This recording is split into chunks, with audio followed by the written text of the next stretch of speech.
and welcome back to NatChat. I'm Mirella Rich. If you've just joined us, we're with Peter Thurin, who is an author, public speaker and founder and director of Black Belt in Excellence, and he's received his Black Belt as well in Excellence, and much more. Welcome back to the program. Hi. Hi Peter, can you tell us, before the break we were talking about interest versus commitment to reach goals, because people can be interested in something and they want to do it but they don't actually ever achieve it, and it's only if they make the commitment, they write the goals, they set out and achieve each goal each day in small steps that they actually achieve it. So can we just elaborate on that? Well, you've summed that up beautifully. Thanks very much. Look, I think it's applicable to so many aspects of your life. When you talk about the difference between being interested as opposed to being really committed to achieving those things that you say that you want to achieve. Let's talk about, for example, health and fitness. Yep. When I'm speaking at conferences and seminars and I ask people generally, how many people in this room would love to be fitter and healthier in the next 12 months than they've ever been in their lives before? Virtually 100% of people put their hands up. Some people even stick their legs up in the air. They're so excited about wanting to be fitter and healthier. But like most people, that excitement and that enthusiasm very often stays inside the conference room. Yeah. Because they're interested in being fitter and healthier, but they're not committed. So if I challenge them, I say, well, okay, we've got to get into the game. Let's focus on the 1%ers. The 1%er re fitness and health may be, tomorrow morning when you wake up, let's do 2 sit-ups and 2 push-ups.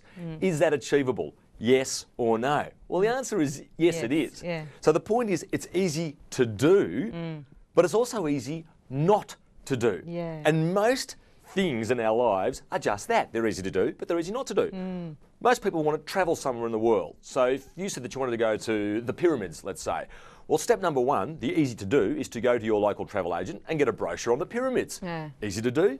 Yep, easy not to do. Easy not to do, Yeah. but you're in the game. Are we Yeah. just interested in going there, or are we committed? Now you might say, well, okay, but to be committed to go there, I've got to have money, I may have to go with, well, terrific. They're just the details. Maybe, yes, you do have to put $10 a day aside, or $10 a week aside, or $5, whatever it may be. But they're the small steps that you need to take to move you in the direction that you say you want to go. Yeah. So many people that I talk to, they talk about commitment to a relationship, whether it be at work, their work team, or their family team.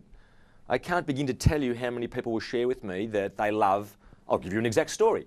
A gentleman at a conference, a chief executive, was telling me how much he loves his little boy, Ben. Ben is 5 years of age. Now, I'd only just met this particular gentleman at this dinner, and 35 minutes into the dinner, he's still telling me how much he loves Ben and how important he is. And I'm starting to think to myself, something's not quite right here. So out of the blue, I asked him, what time does young Ben go to bed at night? To which he responded, 6:30. I said, terrific. What time do you get home from work at night?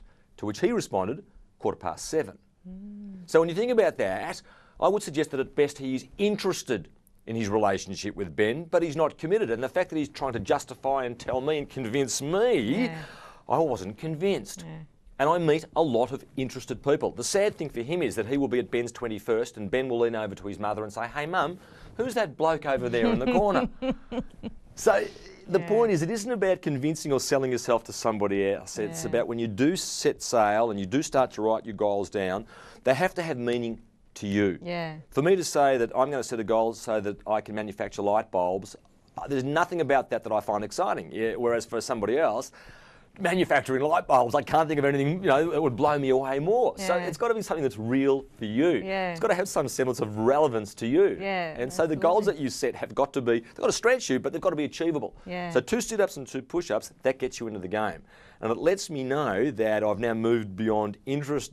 I'm now focused on my commitment to health and fitness. And what did this man say when you pointed out, well, if you are so committed to Ben, why aren't you there? Well, he probably didn't enjoy very much what I had to say to him, and I was just trying to help him. And really just help him wake up and see that this isn't about convincing anybody else. There are some sad stories along the way. A gentleman from the United States who I was conferencing with recently, we went for a run. I'll say run, it was slow. He was only 39 years of age, and he asked me how old I was, and when I told him, he nearly had a heart attack. And it's not because I don't look my age, because I do, but he woke up to the fact that he looked 10 years older than I am. He has made, his words, more money in this lifetime than he could spend in 10 lifetimes.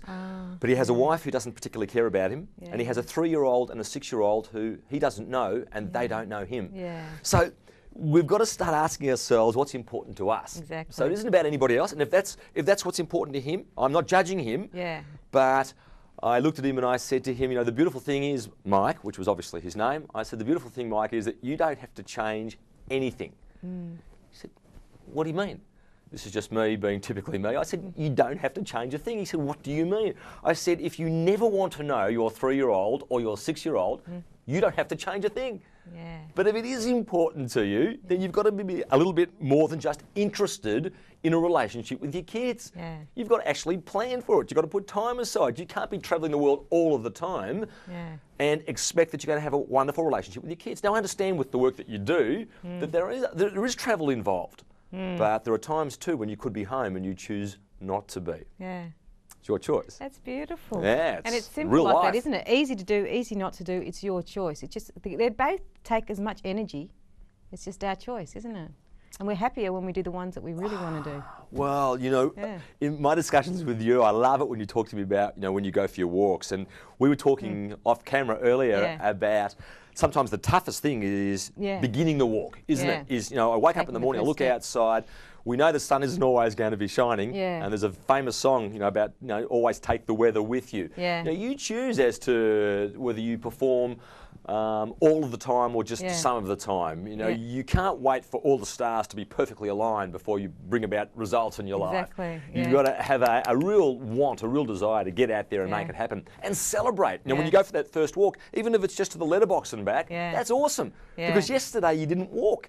So be excited. Don't look at somebody running a marathon and thinking, well, that's what I should be doing. No, they didn't wake up one day and just run a marathon. They too got into the game, small steps. Yeah, one Small step steps. at a time. Yeah, how powerful is that? Yeah. But we've got to bring that to life. Yeah. Because I think it's worse knowing and not doing than not knowing at all. Yeah. If you know that taking that first step would make a monumental shift in your life and in your achievements, then take the step. Yeah. Take the step.